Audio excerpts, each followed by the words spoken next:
기도합시다. 이 시간에 주님이 오셔야 됩니다. 성령님이 오셔야 됩니다. 우리 마음을 주장하셔야 됩니다. 성령님이 저를 주장하셔야 됩니다. 그래야 여러분이 복을 받습니다. 성령님이 여러분의 마음을 장악하셔야 됩니다. 그래야 들립니다. 주여 아버지, 오늘도 귀한 시간을 내서 주님 전에 왔습니다. 아버지, 이 시간에 세상에서 들을 수 없고 세상에서 깨달을 수 없는 하늘의 신비한 것을 깨닫기 위해서 왔습니다. 저희들은 한 시간 만에 외치지만 우리 하나님께서는 수백 년을 거치면서 인생들을 다스리신 얘기를 오늘 배울 것입니다. 인생이 얼마나 간악한 죄악이며 얼마나 불순종한 죄인이며 얼마나 타락할 수 있는지를 보여주는 그 인생의 이스라엘의 역사를 오늘 배울 것입니다. 우리 힘으로는 도저히 할 수 없다는 것을 깨닫게 하여 주시옵소서. 아버지, 우리가 가시 찔린 아픔 가지고 주님의 십자가를 대신할 수 없습니다. 우리가 아버지 조그마한 감기 곡불들을 가지고 주님의 십자가를 매달릴 수 없습니다. 우리는 전적으로 타락하여 우리 힘으로 구제할 수 없다는 것을 깨달을 때에야 주님의 십자가가 얼마나 값지고 얼마나 보혈이 얼마나 귀한지를 깨달을 수 있습니다. 아버지, 역사하여 주시옵소서. 감사합니다. 아버지, 오신 줄로 믿습니다. 하나님의 얼굴을 구합니다. 성령님이 시간에 크라스를 채워 주시옵소서. 하나님 뵙기를 원합니다. 하나님이 오시면 모든 것이 끝납니다. 질병이 끝납니다. 환경이 끝납니다. 갈등이 끝납니다. 하나님이 오시면 비진리가 드러날 것입니다. 하나님이 오시면 무질서가 질서 안에서 잡힐 것입니다. 오 주님 감사합니다. 붙들어 주시옵소서. 예수님의 이름으로 기도합니다. 아멘. 할렐루야, 할렐루야. 주님 감사합니다. 감사합니다. 오신 여러분을 축복하면서 우리 네 번째 시간인가요 벌써? 자, 여기를 펴놓고 네 번째 시간을 시작하는데요. 교재를 보시기 바랍니다. 오늘은 여호수아에서 사무엘까지 할 건데, 그 다음에 오늘 들어가기 전에 민수기를 보면은 그런 얘기가 있어요. 다 끝난 것 같은데 갑자기 발락과 발람 얘기가 나옵니다. 그게 무슨 얘기인가? 왜 거기에다 써놨는가? 이게 무려 성경에 3장을 걸쳐서 써놨어요. 22장에서 24장까지. 그런데 우리 성도들이 잘 몰라요. 이 내용을 왜 거기에 기록이 됐는지. 물론 그 내용의 줄거리를 여호수아서까지 관통을 하고 많게는 요한계시록까지 가야 이 발람이라는 놈이 도대체 어떤 놈인가 알 수 있어요. 그래서 오늘은 발람 얘기를 잠깐 하고, 그래서 지난 시간 거를 마감을 하는 시간을 갖겠는데요.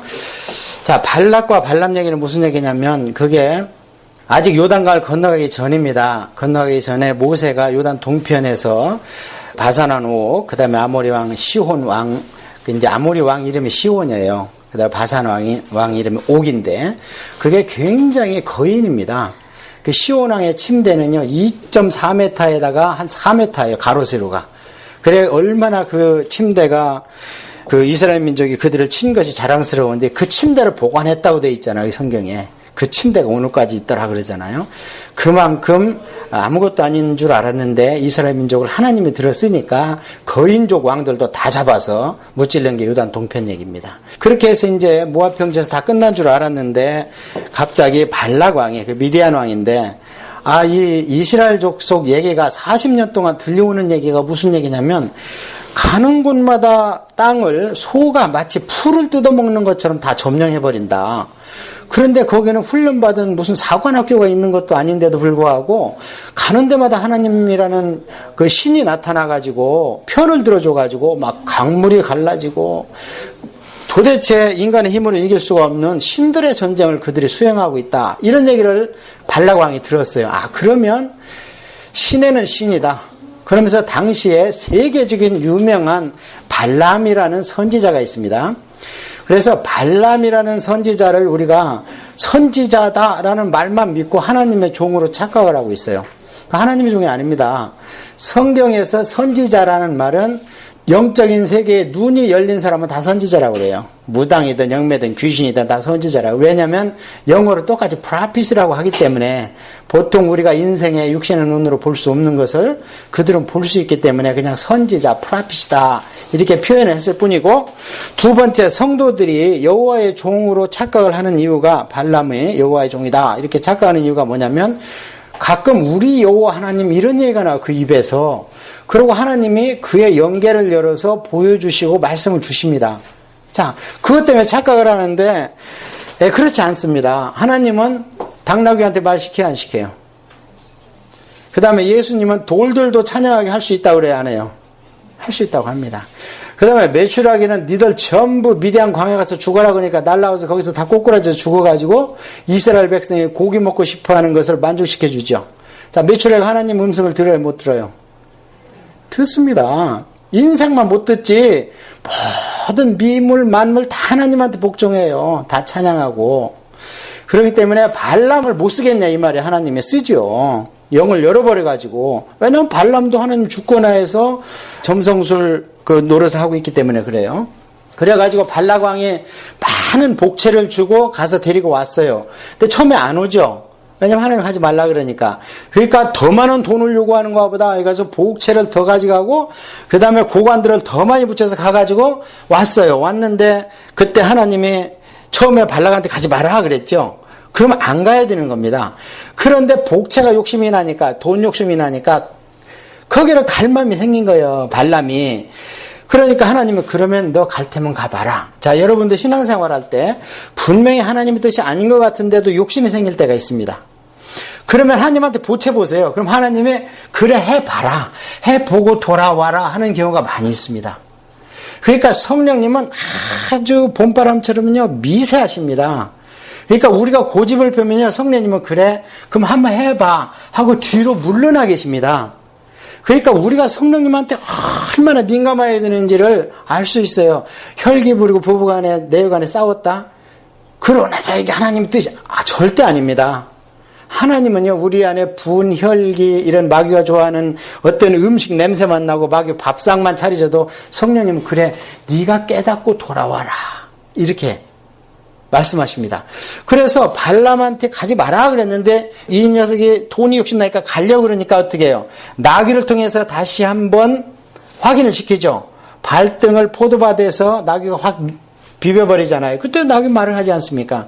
그래서 어쨌든 왔어요. 왔으니까 이때 오는 과정과 처음에 하나님이 그게 어디에 있었냐면 유프라테스 강 쪽에서 오거든요.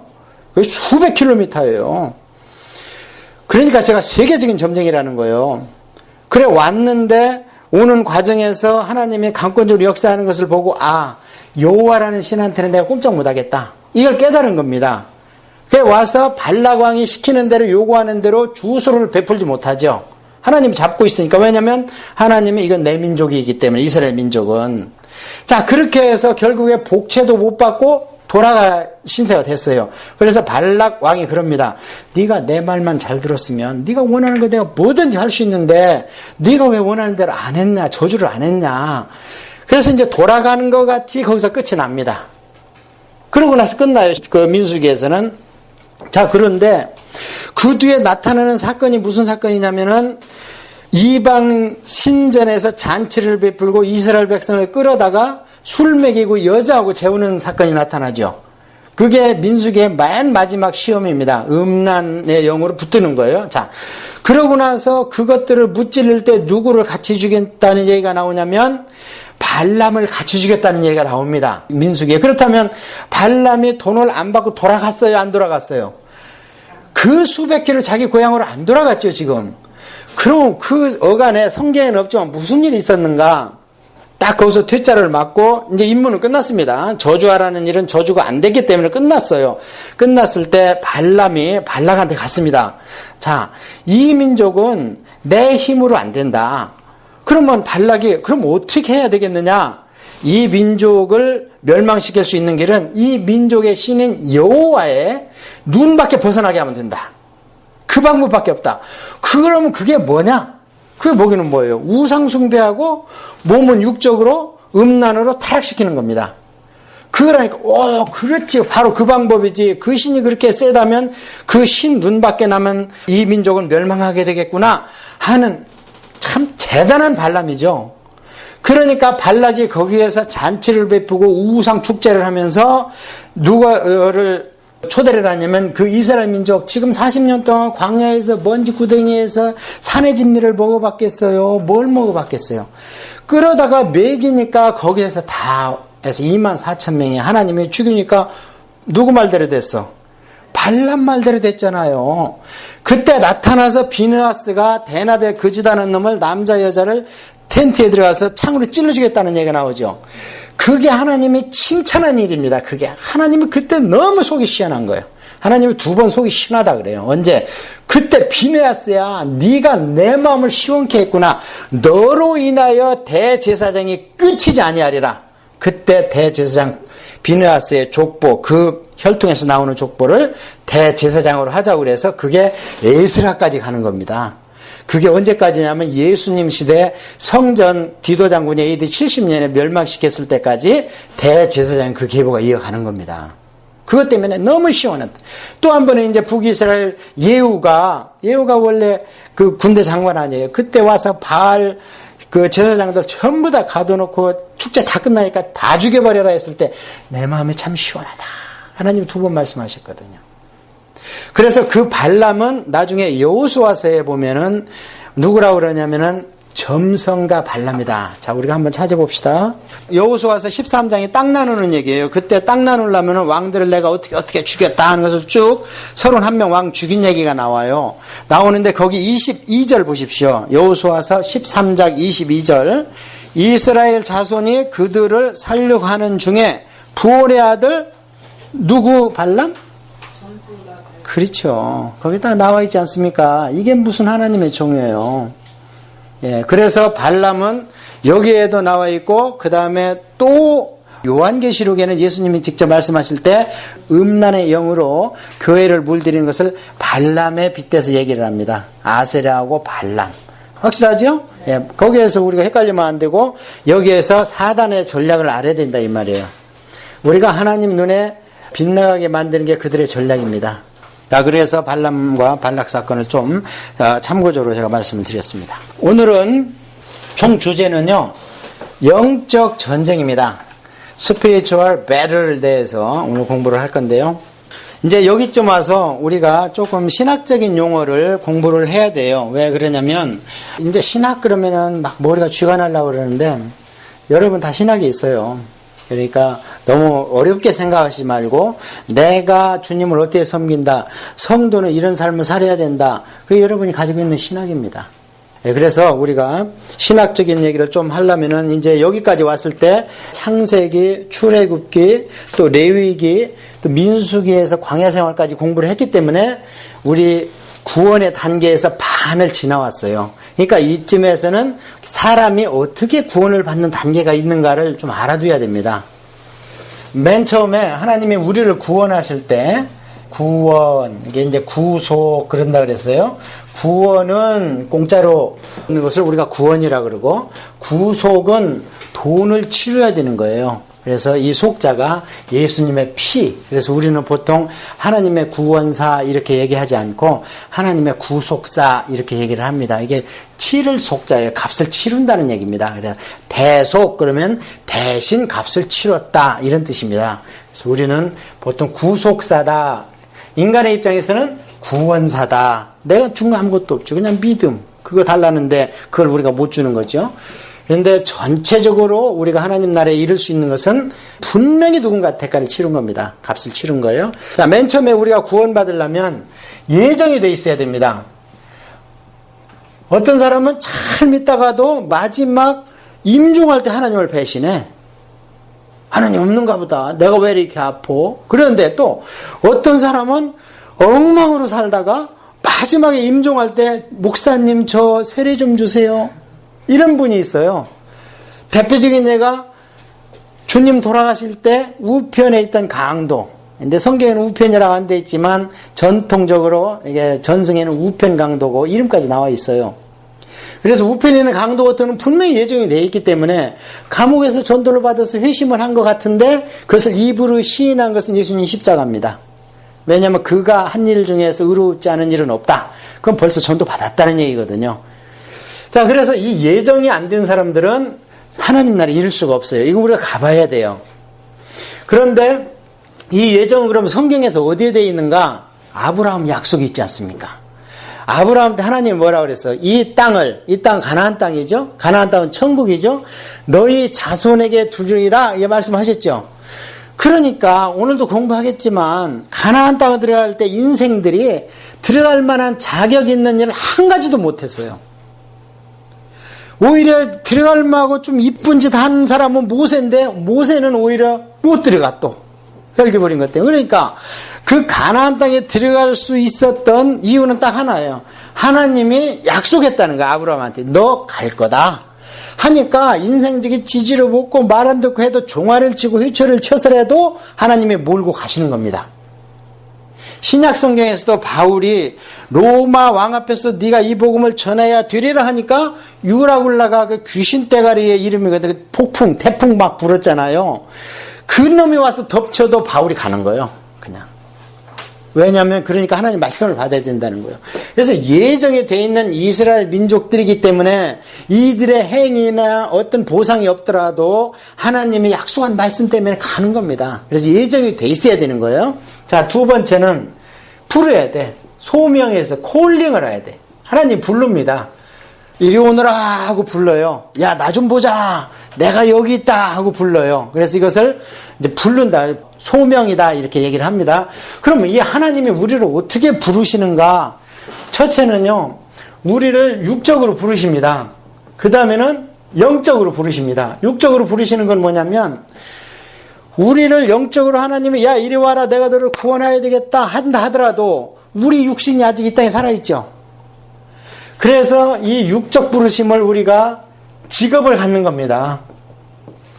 우리의 직업. 이 땅에서. 그러니까 우리가 바울 선생님이 얘기한 것처럼 인생들이 할 수 있다고 해서 모든 걸 다 할 수 있는 건 아니다는 거예요. 내가 모든 거 다 할 수 있죠. 도둑질도 할 수 있고 살인도 할 수 있고 할 수 있잖아요. 그렇다고 그래서 그걸 다 하는 것은 아니라는 거예요. 그게 우리와 세상 사람하고 틀린 겁니다. 모든 것이 가지만 우리가 할 수 있는 게 따로 있는 겁니다. 그러니까 예를 들어서 성경에 위배된 뭐 술집을 개업하는 데 가서 목사님이 축도를 한다든지 이러면 안 되겠죠. 안 됩니다. 그런 거는. 그래서 우리가 소명이 직업으로 나타나요. 이게 루터 얘기입니다. 그러니까 이 나타나는 직업이 다 여러분이 하는 직업이 뭔 직이라는 얘기예요. 전부 다 성직이라는 겁니다.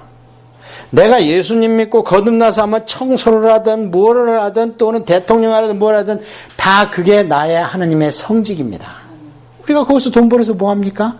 하나님 나라 위해서 쓰고 우리가 거기서 좋은 세상 사람 뭐 호평 받아서 뭐해? 하나님 자랑하는 거죠. 그 다음에 영적인 부르심이 있는데 이게 여러분이 교회나 또는 여러분이 영적으로 하나님께서 이 땅에서 내 일을 좀 해다오 하면서 제사장으로 부르시는 게 영적 부르심이에요. 이게. 이 두 가지가 있어요. 그런데 우리가 막 외치고 부르고 해도 세상적으로는 아무 직업이나 택하는 사람이 있는가 하면 예수 믿고 우리 천국 갑시다 해도 어떤 사람은 여기에서 오케이 하는 사람이 있는가 하면 너 나 믿어. 나하고는 안 맞아. 나도 가봤어. 근데 안 맞더라. 이렇게 해서 끝까지 거절하는 사람이 있죠.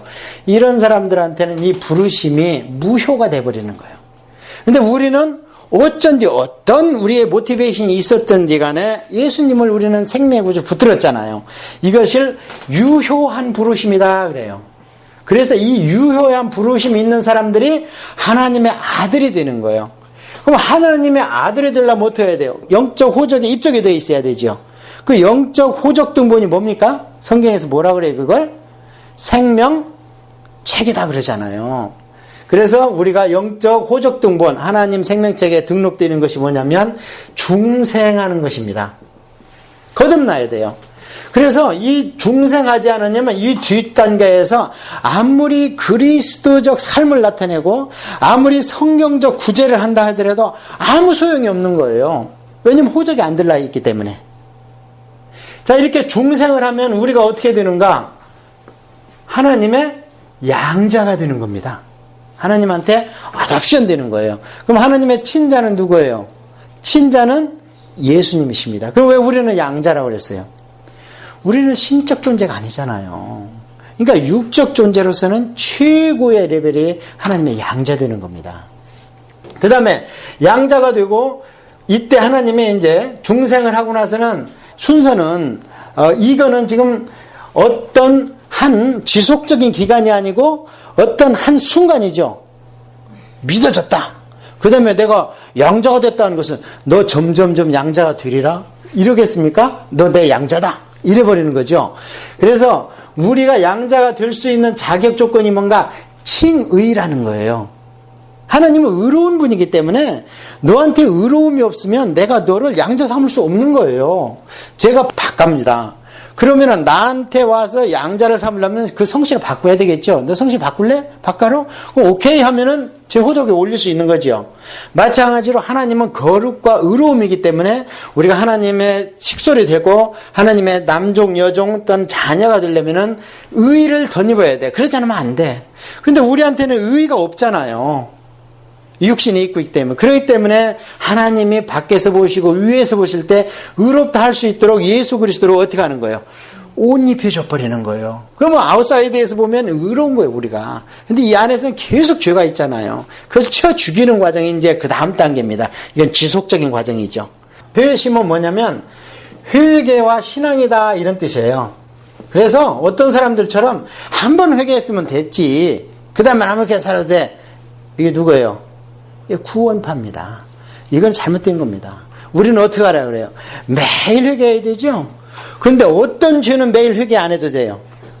원죄와 그 다음에 우리가 중생할 때 필요했던 이런 리펜던스는 한 번이면 끝납니다. 그건 두 번 하면 안 돼. 근데 아이고 내가 어렸을 때 잘못한 게 왜 또 죄가 나죠? 왜 생각이 나죠? 생각날 수 있어요.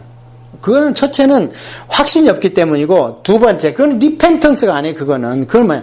컨페션 해야 되는 거예요.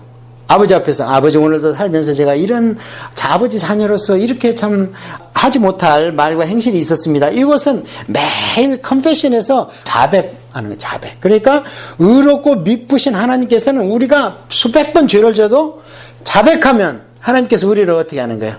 다 용서해 주시고 또 받아들여 주시고 또 받아들여 주시는 거예요. 그래서 회심은 회개와 신앙, 이거는 지속적인 겁니다. 나머지는 어때요? 순간적이죠? 예정과 소명 우리는 몰라요. 예정됐는지 하나님이 불렀는지 몰라. 그러나 중생하고 양자되고 칭의되고 회심하는 것을 우리 압니다. 왜냐하면 로마서에 보면 우리가 하나님 자녀 되는 것을 성령과 우리의 영이 증거하느니라 하거든요. 그러니까 내가 구원 받았느냐 하면 잘 모르겠다. 그럴 수 있습니다. 왜냐하면 그 판단은 지금 누가 하고 있어요? 내 영이 하고 있는 게 아니라 내 혼이 하고 있잖아요, 지금. 그러니까 그거는 내가 성령 충만하지 못하다는 증거지 내가 구원 받지 못한 증거가 아닙니다. 그러니까 내가 열심히 신앙생활하고 정말 말씀과 기도 생활을 하는데도 불구하고 어디가 미흡하다 생각해 봐야 돼. 그건.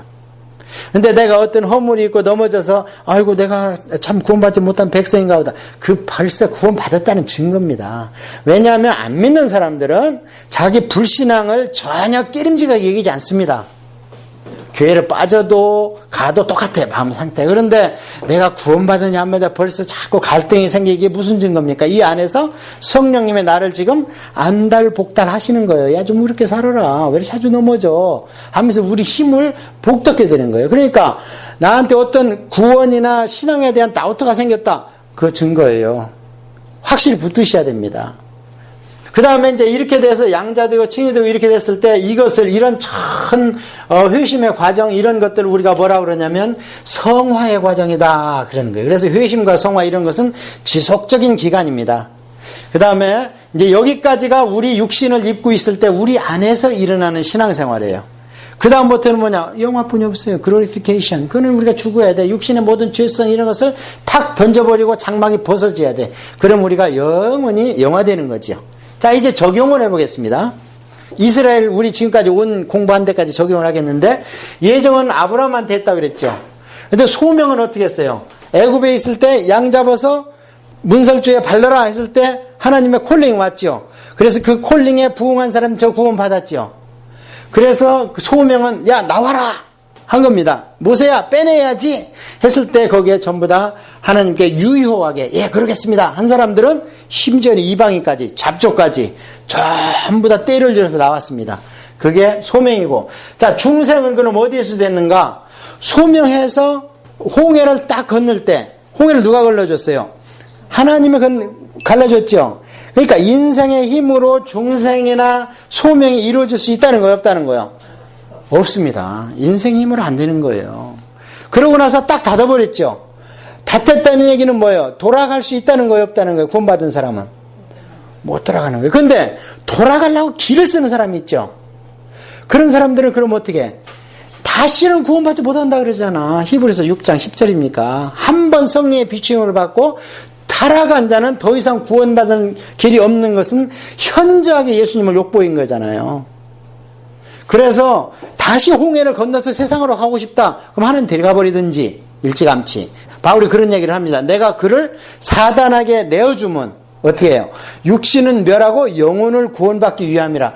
바울이 보니까 이미 구원받았는데 세상이 좋아서 다 가려고 그래. 알렉산드라든지 후메이네라든지 막 그러려면 바울이 교회에서 내친 거예요. 성부와 성자와 성령의 이름으로 너를 교회에서 출교하노라. 그러면 교회 못 나옵니다. 못 나와 사단한테 내줬어요.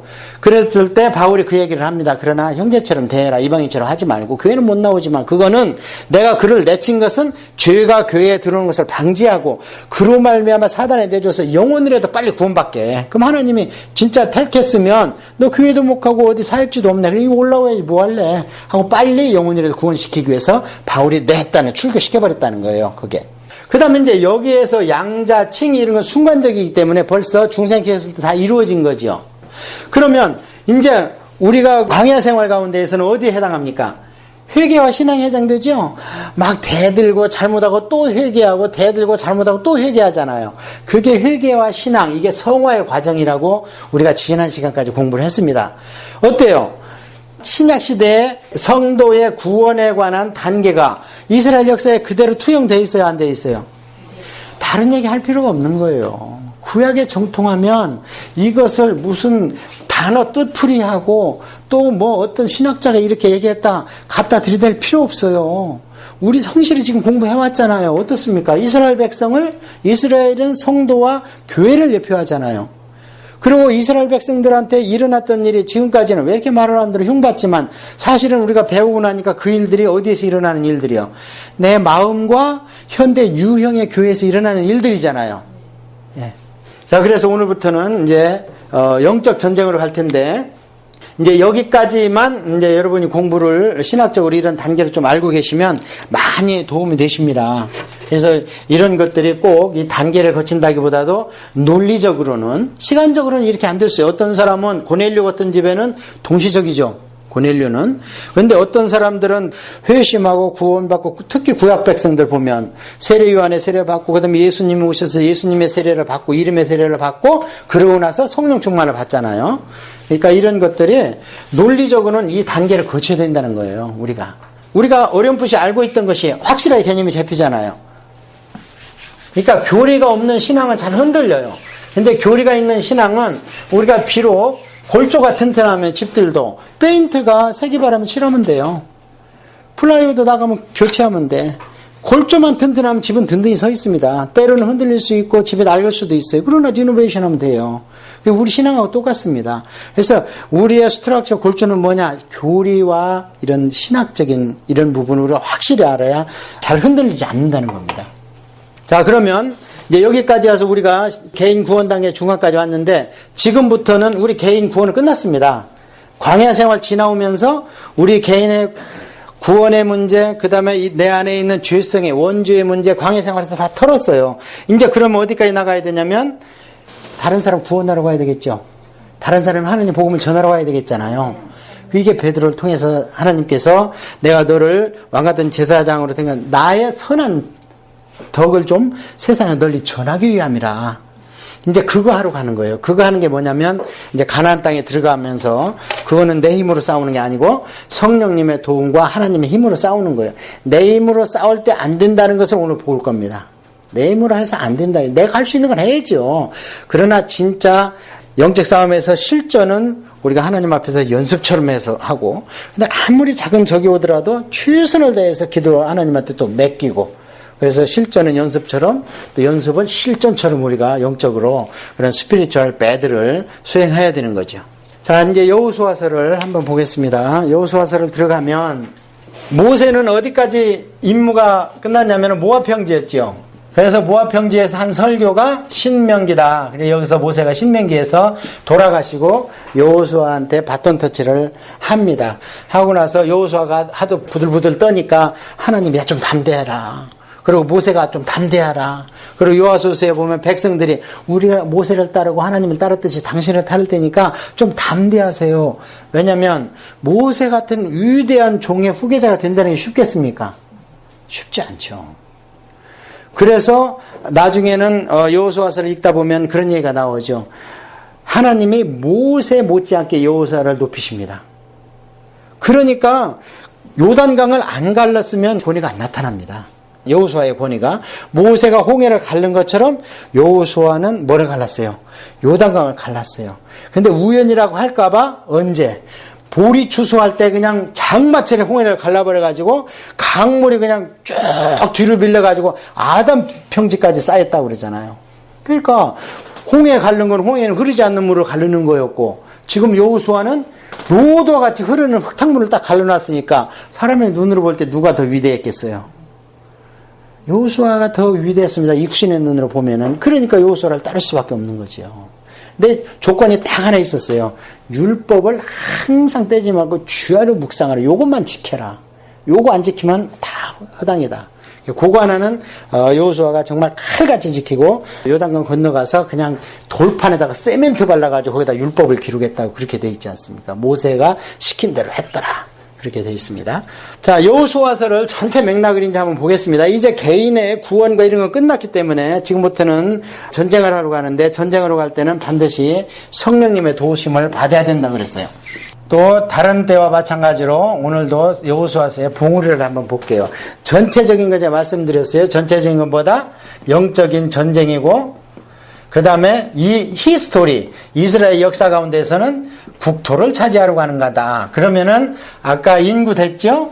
그 다음에 헌법 레위기 줬죠? 그 다음에 이제 땅만 되면은 뭐가 됩니까? 이 땅에서 눈에 보이는 신정국가, 데오크라시 국가 형태가 갖춰지는 거예요. 그래 이것은 이제 이스라엘 민족의 눈으로 볼 수 있는 민족의 국가의 3요소를 이루어가는 과정이 여호수아서고 그 다음에 우리가 오늘날 신약시대에 영적으로 여호수아서는 뭔가 영적 전쟁을 하러 들어가는 거다. 그래서 가나안 땅에 들어가는 거다. 가나안 땅은 뭐냐? 천국이다. 천국은 뭐냐? 킹덤 오브 갓이다. 하나님이 계시는 것이다.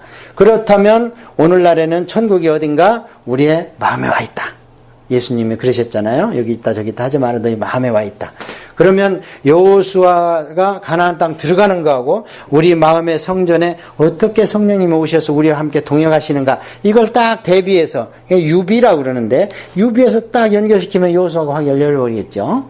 여호수아서는 맨 처음에는 전쟁을 준비하는 과정이 나옵니다. 이제 전쟁을 준비하려면 우리로 얘기하면은 어때요? 성령 충만을 받아야 되겠죠. 여러분 성령 세례 받았어요 안 받았어요 여러분?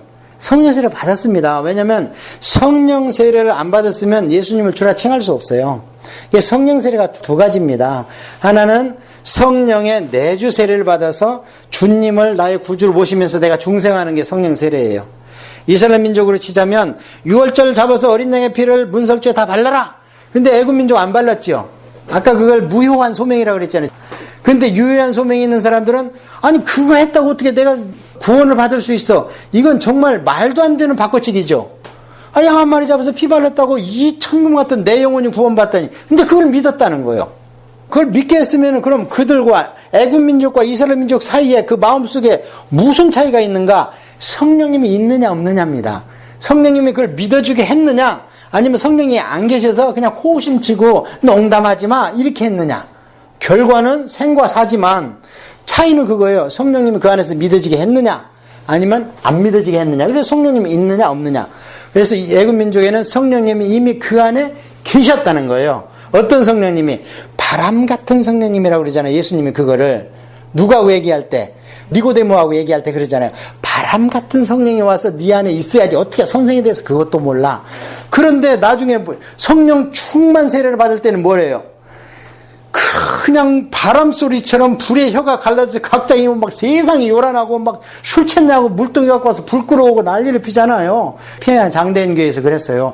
하도 불이야 그러니까 동네 사람들이 교회 불났는 게 비다고 물동이 들고 와서 막 묵견치라는데 멀쩡한 거야. 근데 다 뜨거워서 아이고 뜨거워 막 굶는 거예요. 장대인교회에서. 실제로 그런 일이 일어났어요. 불이 막 떨어져가지고. 자, 똑같은 성령인데 예수님 얘기한 거 뭐가 틀려?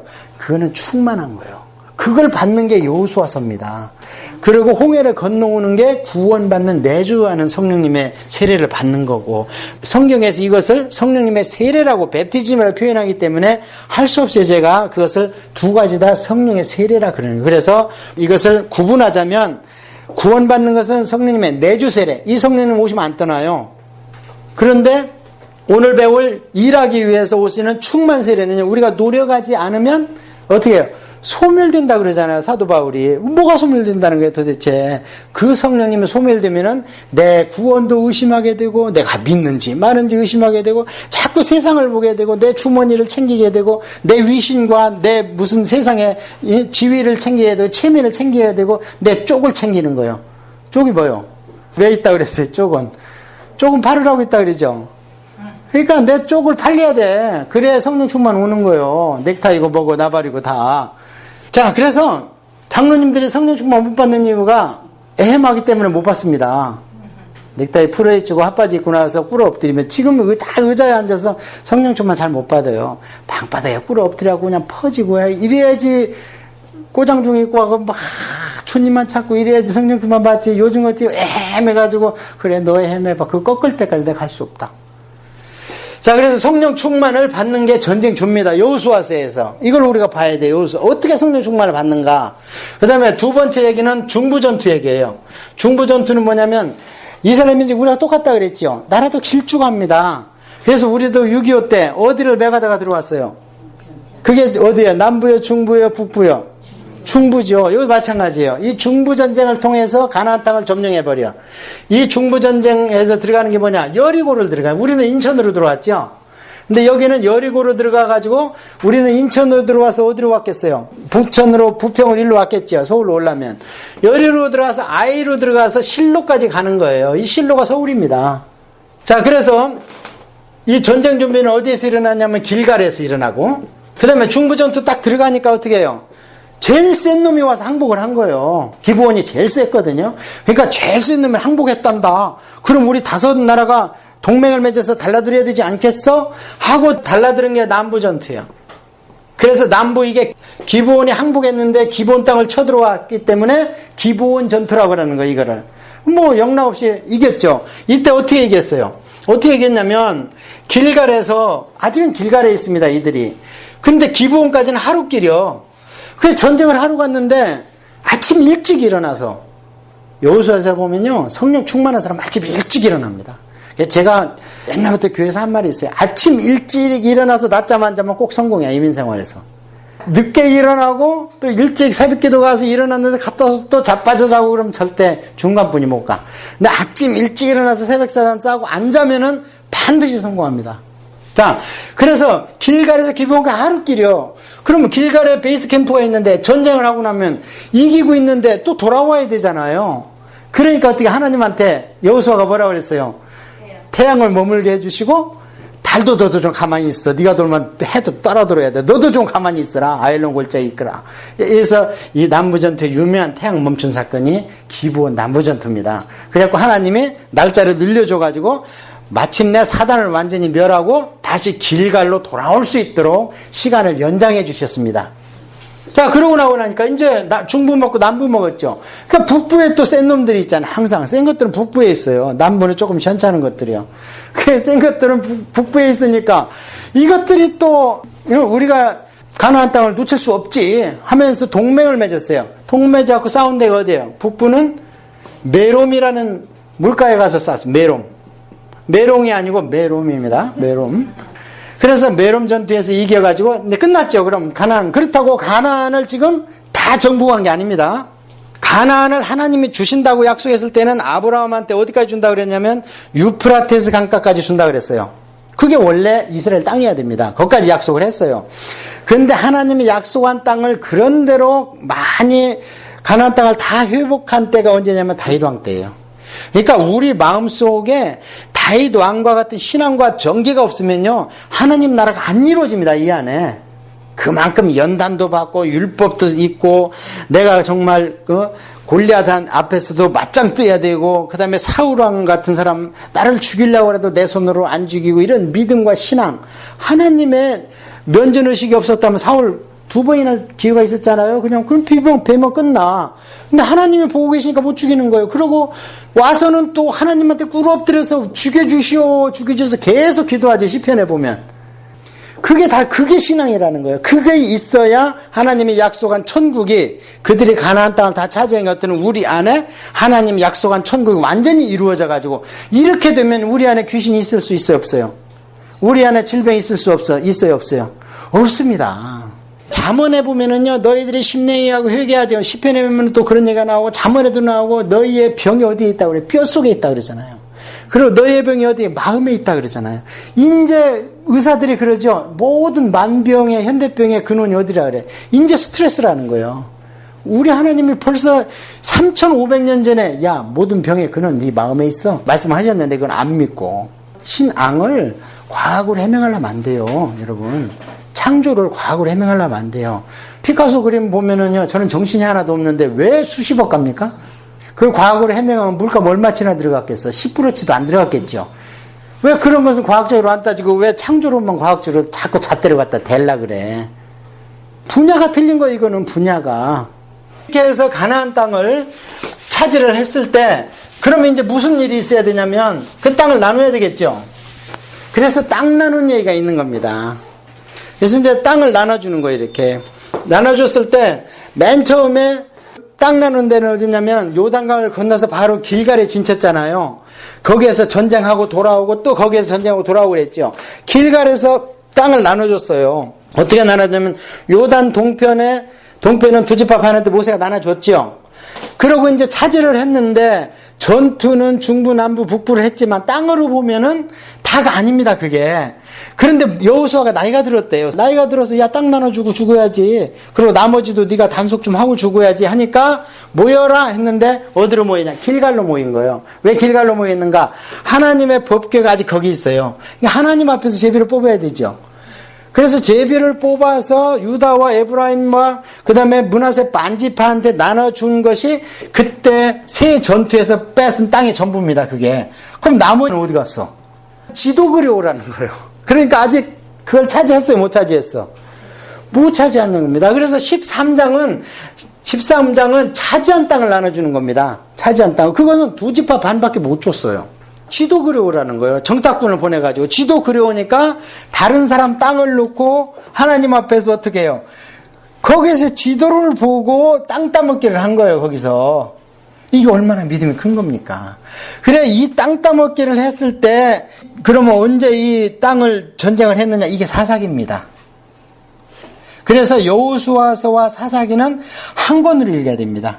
사사기 들어가 보면 여호수아 후에 있는 얘기가 사사기 1장에서 3장까지 나오고 여호수아가 죽었다는 얘기를 사사기에 두 번 나오는 이유가 그 책을 한꺼번에 보라는 거예요. 그래서 여호수아는 원칙적으로 여호수아서에서 돌아가셨고 그 바톤을 누가 이어받았냐면 갈렙이 이어받았죠. 그래서 사사기 들어가 보면 갈렙 얘기부터 나오잖아요. 그럼 이제 갈렙도 돌아가시지. 그러다가 이제 사사들 얘기가 나오는 겁니다. 자, 이렇게 하면 여호수아서 다 끝났어요. 그럼 여호수아에서 우리가 본받을 수 있는 것은 뭐냐? 자, 첫째, 성령 세례를 받으려고 그러면은 영적 전투에서 영적 전투 준비 기간에 우리가 어떤 일을 행해야 되는가? 이들이 어떤 일을 행했어요? 맨 처음에 그 시딤에서 정탐꾼을 보냈죠. 보냈을 때 2명 보냈죠. 그러니까 대단한 거 아닙니까? 60만 군사 중에서 2명을 뽑았어. 그럼 이 사람들이 어떤 사람들이에요? 최고의 아주 지혜와 명철과 총명과 용맹이 뛰어났죠. 거기에서 수지 맞은 게 누구예요? 그 중에 하나를 딱 집었잖아, 신랑으로. 그게 기생나합이에요. 기생나합이 딱 보니까 살몬이, 이게 보통 사람이 아닌 거야. 그래가지고 살몬하고 언약을 했죠. 그러니까 기생나합하고 살몬하고 언약을 잘 보면요, 있으라 그러니까 있는 거예요. 그들은 전쟁에 날 것도 알았죠. 기생나합은 알았잖아요. 그리고 기생나합이 숨겨주니까 그걸 믿고 또 숨어. 다락에 올라가서. 이게 보통 믿음입니까, 지금? 남녀 간에? 생명을 내는 믿음 아닙니까? 숨겨놓고 가서, 여기 내가 숨겨놨으니까 그거 포상금 나올 거 아닙니까? 그런데 그걸 믿고 살몬하고 한 정탐꾼이 숨어 있는 거예요, 거기서. 그러나서 이제 가라. 갈 때 뭐라 그래요, 기생나합한테. 너 붉은 밧줄 내려드려. 그런데 너희들 살려줄게. 그리고 쳐들어왔는데, 자, 그러면 쳐들어올 때까지 시간이 있었죠? 있었는데 그걸 믿고, 아니, 와서 죽일 수도 있잖아, 자기들. 이방 민족을 죽이는 게 원칙이니까, 지금 레위기에. 근데 그걸 먹고 또 기다리는 거예요, 기생라합이. 그래서 둘이 해가지고 어떻게 돼요? 예수님 족보로 쏙 들어가잖아요. 이방인 여자인데도 불구하고. 이런 믿음이 있는 거예요, 거기에. 그러고 나서 이제 길갈로 딱 건너갔죠. 건너갈 때 보면은 법궤를 앞세워가지고 1km 앞에 가는 거예요, 법궤가. 누가 매야 돼, 그거를? 제사장이 매야 되는 거예요. 그 다음에 요단강을 갈라놨어요? 아니면은 발을 디디면 갈라진다 그랬어요? 들어가니까 갈라진 거예요. 홍해는 어떻게 했어요? 갈라놓고 지나갔죠. 자, 어떤 믿음을 더 요구하십니까, 지금 하나님이? 엄청난 믿음을 요구하시는 거죠. 그러니까 성령 충만하면은 일꾼 삼으려고 하는 거예요, 일꾼. 그래서 제사장들은 들어갔을 때 갈라지고 나서 백성들이 다 건너고 나서 제사장은 또 맨 후면까지 남아있어야 돼. 온전하게. 이게 신약성경에서는 뭐라고 그러냐면 주님의 양을 맡은 사람들은 내가 맡은 양들의 영혼을 마치 내가 계산할 자처럼 중보기도 해야 되는 거예요. 그러니까 지도자가 돼가지고 같이 교회에서 내 몫을 챙기면 안 됩니다. 나는 죽은 겁니다. 제사장들 보세요, 구약에. 다 먼저 들어가고 흐르는 물에 다 보내놓고 자기가 거기 서 있어야 돼. 근데 딱 하나 주님이 거기서 돌 갖고 와서 담이나 싸, 니들은. 그러고 이 담이 뭡니까? 그러면 하나님이 건너주셨다고 얘기를 해라. 이 얘기 하나 하고 끝나는 거예요. 자, 길갈로 딱 왔는데 그러면 시작해야 되는데 거기서 농사지어서 소출을 먹을 때까지 오래 기다리게 한 뒤에 자, 이제 여리고성 치자 할 때 첫째 뭐라 그래? 할례 행하라 그래. 군인들한테 지금 부상을 상처를 내라는 거예요. 그럼 만약에 간첩이 왔으면 어떻게 해요? 그 여리고성에 와가지고 세겜 화물 사건 알잖아요, 우리가. 세겜 화물 사건 남자 할례 해놓고 3일 만에 가서 쳐 죽이니까 2명이 갔는데 다 죽여버리잖아요, 세겜 화물 그 군인들을. 그런데 그걸 하라는 거예요. 근데 또 믿음으로 해, 그걸 이스라엘 백성이. 그러니까 하나님의 말씀 줄 때는요, 얼토당토하는 말씀을 주시더라도 우리가 믿음으로 그걸 꼭 붙들어야 되는 거야. 죽으면 죽으리라 아니면은 그것을 붙들 수 없습니다, 절대. 자, 그러고 나서 할례를 행하고 나서 거기서 유월절을 행하라 그러고 그 다음에 뭐 하라 그래? 예, 할례하고 유월절 행해서 준비를 했느냐? 딱 하고 났는데 어떤 사람이 쫙 완전 무장하고 나타난 거지, 여호수아 앞에 딱 나타났는데 여호수아가 보니까 건장한 청년에다가 누구도 이길 수 없는 용맹이 있는 거하고 눈이 그냥 막 빛나. 예수님 믿는 사람은요, 눈 보면 압니다. 눈 보면. 예수님도 그러잖아요. 자, 그래서 보니까 여호수아가 딱 겁을 먹었어. 여호수아가 겁먹을 정도니까 얼마나 그 용맹이 있어 보이고 빈틈이 없어 보여요. 그러니까 당신 누구 편이에요, 지금? 우리 편입니까? 아니면 지금 여리고성 편입니까? 그러니까 나는 누구 편도 아니고 하늘나라의 군대장관으로, 그게 예수님이십니다. 구약에 사람의 모습으로 와가지고 제사를 흠양한다든지 또는 건장한 사람의 모습은 예수님이세요. 물론 천사가 대동하고 소돔과 고모라 할 때는 대동하고도 오셨지만 주로 예수님이 오세요. 근데 왜 하나님의 엔젤이라고 얘기를 했는가? 구약에는 예수님에 대한 신학이 있었어요, 없었어요? 없었습니다. 성령님에 대한 신학이 있었어요, 없었어요? 없었습니다. 그러니까 전부 그 하나님의 천사로 표현을 했을 뿐이에요. 예수님 왔다 그러고 예수님도 신약시대에 그러잖아요. 아브라함이 나보기를 위하여 그렇게 고대했지만 나를 보고 기뻐했느니라. 언제 봤다는 거예요? 소돔과 고모라 성할 때 거기서 잔치상에 그 여호와는 아브라함과 함께 계시고 두 천사는 소돔과 고모라에 보냈더라. 하나 거기 계신 분이 누구요? 성부 하나님 아니잖아요. 보좌를 비워놓을 수 없으니까. 예수님이 오신 거예요, 사람의 몸으로. 그러니까 성육신한 예수님이 구약에 여러 번 나타나시고 그것을 가장 많이 본 게 누구냐면 다윗입니다. 다윗 시편 보면. 자, 그렇게 해서 전쟁 딱 하니까 그러면 전쟁을 지금부터 누가 합니까? 군대 장관이 하는 거예요. 이제 여호수아가 하는 게 아닙니다. 군대 장관이 하는데 여호수아가 기도하지 않고 그 다음에 사람 그냥 몇 명 보내가지고 아이성 우습게 봤는데 3, 4천이면 될 겁니다. 나중에 아이성 쳐가지고 사람 죽이고 쉬어보니까 몇 명이었어요? 10,000명이 넘었습니다. 그러니까 어설프게 성령 충만 받아서 귀신 때려잡는다가 36명 죽어버려. 아니 그냥 막 여리고성 무너지니까 이 병사들이 눈에 뵈는 게 없는 거예요. 그래가지고 아이고 뭐 여호수아 당신 오실 거 없고 기도 뭐 기도해. 그냥 한 3, 4천 명 보내서 때려잡읍시다. 내 가서 30명 죽고 와버려 그냥.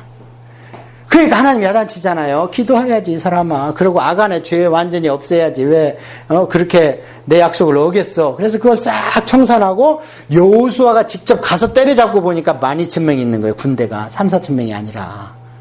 그러니까 제가 오늘 기도한 것처럼 우리가 아무리 작은 일도 실전처럼 일이 크더라도 겁먹지 말고 프랙티스처럼 수행하는 게 영적 전쟁의 원리라는 거죠.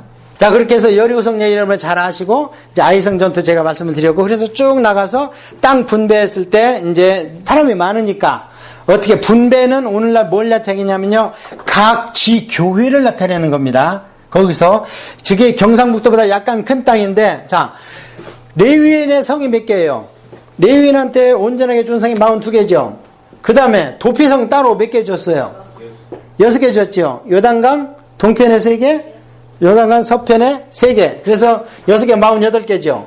그러면 경상북도보다 약간 큰 땅에다가 그 마을을 주면서 여기가 레위성이다 이렇게 돼 있다면 면 단위보다도 더 많죠. 면 단위보다 더 많잖아요. 경상북도의 면이 48개는 안 될 겁니다. 제가 세보진 않았지만. 그렇다면 얼마든지 교육받을 수 있고 재판받을 수 있고 할 수 있는 기회가 오픈되어 있었죠. 하다못해 사람을 죽였지만 그 피해 보수자가 그 친족들이 반드시 복수하게 돼 있어요. 레위기는. 그러니까 내 형제나 친족을 누가 죽였으면 그 혈연관계나 이 친족에 있는 자는 반드시 원수로 갚아줘야 됩니다. 레위기가 그렇게 돼 있잖아요. 피 흘린 자는 피 흘리게 하라.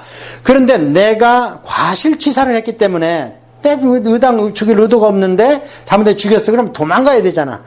도망갈 수 있는 거리가 이 도피성 6개예요. 그러니까 얼마나 면적이 적습니까? 막 쫓아오는데 도망가는 거예요. 그냥 거기 딱 들어가면은 이제 못 죽이는 거예요. 잠시. 그렇다면 이 48개 그 많은 레위의 학교를 세웠는데 저는 이게 학교라고 보거든요. 이 성읍이. 그래서 저도 어렸을 때 보면은 면 단위에 보통 중학교까지는 있었어요.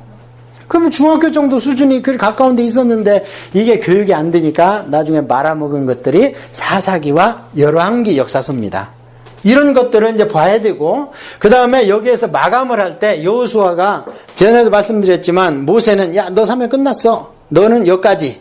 뭐냐? 너는 법궤와 말씀 기록까지 네 사명이야. 왜냐하면 너는 율법을 대표하기 때문에 가나안 땅은 내가 들어갈 수 없다. 미안하다. 율법은 아무리 갈고 닦고 하나님을 수만 번 뵀어도 화를 내게 되고 혈기를 부리게 돼 있다. 혈기는 마귀 밥상이 뭐라 그랬어요? 김치와 된장국입니다. 혈기를 통로해서 마귀가 들어오는 거니까 화내는 걸 제일 싫어하시 하나님이. 그 모세가 율법을 받기도 하고 쓰기도 하고 가르치기도 했는데 혈기 한번 부렸다고. 그게 율법의 한계거든요. 우리 안에 율법은 죄를 알게 하는 한계예요. 그러니까 율법 지켜서는 가나안 땅 못 들어가. 그 예표가 뭐냐? 모세라는 거예요. 모세가 그렇게 신령하고 했지만 너 혈기 부린 거 그거 하나 때 못 들어가. 이게 율법의 한계입니다. 자, 그런데 모세가 그 얘기를 듣고 딱 걱정한 게 뭐예요? 내 백성은 어떡합니까? 후계자를 세워줘야 되면 아닙니까? 그러니까 예를 들어서 지금 어떤 교회를 맡고 있는 목사님이 신령하게 많은 교회를 양성해놨어.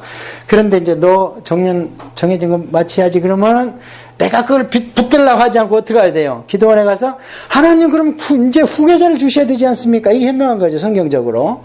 그래서 나보다 나은 후계자를 하나님이 훈련시키고 여호수아처럼 그렇게 해서 자연스럽게. 그런데 여호수아서를 마감하면서 보니까 너 잊었구만 하니까 여호수아는 어떻게 했어요? 모아놓고 연설을 하고 나서 너희들 가만히 보니까 신앙도 안 되고 있고 모세의 불뱀도 아직도 섬기고 있고 이건 엉망이야.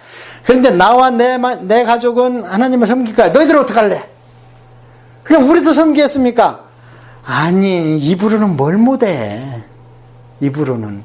그렇게 해서 될 일이 아니죠. 어떻게 해야 돼요? 레위나 지도자를 확실히 세워놓고 시스테마이즈 해놔야 되지. 그게 신학교입니다. 그게 언제까지 안 되느냐? 사사기 350년 굴르고 하다가 사무엘 때 된 거예요. 그게 사무엘 때부터 뭐가 나타나요? 신학교가 나타나고 신학생들이 나타나고 선지자의 무리가 나타나고 네 군데를 돌면서 순회 교육하잖아. 이사장이 돼가지고 사무엘이. 그러니까 어때요? 되잖아요. 그러니까. 그런데 이것을 안 했는 거예요. 여호수아가.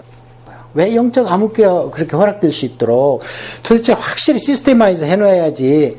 여러분 얼마 전까지만 해도 은행이나 이런 데 가면 막 지리멸렬했죠. 막 네가 먼저 내가 먼저 세치겠는데 뭐가 나왔어요? 그 번호표가 나왔잖아. 그러면 딱 뽑으면 전부 앉아있고 내 번호 부르면 가죠. 얼마나 그게 뭔 얘기를 하냐면 양심에 호소하는 거하고 시스템으로 구축을 딱 해놓는 거하고는 틀리다는 거예요. 그러니까 하나님은 그것을 신앙의 방종을 방지하기 위해서 우리한테 허락하신 게 뭐냐면 정기적인 예배입니다. 주일가 앉아도 이건 지키라는 거예요. 그게 주일 예배고 그다음에 기도입니다. 그게 그 다음에 구약으로 하면 월삭이고 그 다음에 일곱절기입니다. 그게 그래서 상번제라 그래요. 이것을 상번제는 반드시 드려라. 그것이 너 주의 제사하고 같이 드려. 상번제가 중복 때 안식일이면서 첫날이면서 뭐 이렇게 중복 때 그럼 다 드려. 하나도 생략하지 마. 이게 율법이에요. 그런 정신은 우리가 받아들여야 됩니다. 근데 오늘날 어떻습니까? 여러분 헌법에서 일반 교회에서 드려야 될 예배가 일주일에 몇 번이라고 여러분 혹시 아십니까? 교회마다 헌법이 있어요. 헌법에 보면 꼭 지켜야 돼. 그걸 헌법에 보면 제일 중요한 게 뭐냐, 뭘 믿냐 네가. 그래서 신앙 고백이 있어야 되고 그 다음에 거기에 권징조례라든지 또 정치라든지 또 예배 모범이 있어요. 여기에서 예배 모범에서 일주일에 주일날 예배 드리고 주일 저녁에 예배 드리고 수요일날은 예배가 아니고 찬양이다. 찬양 집회다. 이렇게 해서 왜냐하면 예배라는 것은 뭐가 있어야 되냐면 기도가 있어야 됩니다. 헌금이 있어야 돼요. 그 다음에 말씀이 있어야 돼요. 축도가 베네딕션이 있어야 돼요. 이게 온전한 예배예요. 오늘날 우리 헌법에. 그런데 수요 예배 이게 있습니까? 어떤 교회는 헌금 안 하잖아요. 축도도 그냥 주기도문 하고. 그러니까 원래 이건 모임인 겁니다. 그러니까 새벽 기도회, 수요 찬양 집회 이렇게 표현하는 게 맞는데 오늘 다 생략되잖아요. 요즘에. 그것은 지켜야 돼요. 왜? 총회에서 헌법으로 누구하고 서약한 겁니까? 그게? 하나님과 서약한 거지 인간 앞에 서약한 게 아니잖아요. 하물며 인간한테 서약해도 하나님이 벌을 내립니다. 그게 뭐냐면 시드기야 왕이 바벨론 느부갓네살하고 서약해놓고 그거 안 지켰다고 너 왜 인생끼리 한 서약을 안 지켜? 너 하나님 아들 백성인 것을 만천하가 알고 있는데 왜 내 영광을 이것 때문에 야단 맞는 것이 예레미야서에 나와 있어요. 조심해야 되는 거예요. 자, 그래서 여호수아서는요 이런 식으로 해서 마감을 하고 넘어갑니다. 자, 여호수아에서 뭐 질문 있습니까? 자, 지파별로 나눈 것은 오늘날 교회를 얘기한다. 그래서 각 교회는 레위인들을 파송한 것처럼 오늘 지 교회들은 목사를 파송해서 책임지고 그 지역을 책임져라. 이렇게 얘기를 하고 있습니다. 그게 구약 이스라엘에 이제 민족이 불어났기 때문에 그것을 예표한다. 그러니까 일반 지교회를 창립 몇 주년 이거 맞지 않습니다. 창립 몇 주년이 있을 수 있습니까? 설립입니다. 창립에 좀 권위가 쓰는가 봐. 교회는 하나입니다. 여러분 교회가 많습니까? 이 세상에 교회가 여러 개 있으면 돼야 하네요. 영적으로. 자, 교회의 머리는 한 분이에요? 여러 분이에요? 한 분이라고 어디서 얘기해요? 에베소서에서 얘기하잖아요. 누구한테? 예수님한테 권위를 줬다 그러잖아요. 부활해서 대속 가지고 승천하시고 올라오니까 그때 머리로 삼으셨다잖아 하나님께서. 그러면 온 교회는 몇 개여야 돼요? 하나이죠. 왜냐면 머리가 하나이기 때문에. 아니 머리가 많은 게 누구예요? 요한계시록에 머리가 10개에다 뿌리 7개 이게 사탄이란 말이에요. 머리가 많으면. 그래서 우리 속담에도 어떻게 사공이 많으면 배가 어디로 가? 산으로 가요. 그럼 뭐야 땔감뿐이도 하겠습니까? 배는 바다로 가야지. 그러니까 창립이라는 거는 꼭 따지자면 예수님이 이미 창립해놨어요. 마가 다락방에서 교회를. 구약에 있는 이스라엘 민족은 교회의 예표고, 그래서 엄격결에 스데반이 사도행전 7장에서 광야 교회라는 말을 썼는데 그것은 컨그리게이션이 처치가 아닙니다. 에클레시아가 아니고 모임이라는 뜻입니다. 그것은. 그건 우리가 번역을 할 때 광야 교회 이렇게 번역을 해놨는데 그렇게뿐이 있을 수 없는 게 예수님이 그 당시에 대속을 완성을 못했기 때문에 영적인 의미에서 에클레시아는 구약교회에 있어요? 없어요? 모형만 있지 영적인 에클레시아는 예수님의 대속을 완성하시고 하나님한테 칭찬받고 대관식을 통해서 하나님이 임명했을 때 그때가 언제예요? 마가의 다락방. 그때 교회가 창립된 거예요. 영적인 교회가. 육신적으로는 광야도 있었지. 그러니까 그건 모형이에요. 모형. 구약은 완전한 계시가 아닙니다. 모든 부분에서. 그렇잖아요. 지금 우리 공부해봤지만. 그래서 여호수아가 이런 걸 조금 소홀히 한 것이 유감이다. 그 다음에 지도 그려놓고 땅을 믿음으로 분배할 그런 믿음이 있어야 된다. 그 다음에 사사기로 넘어갑니다.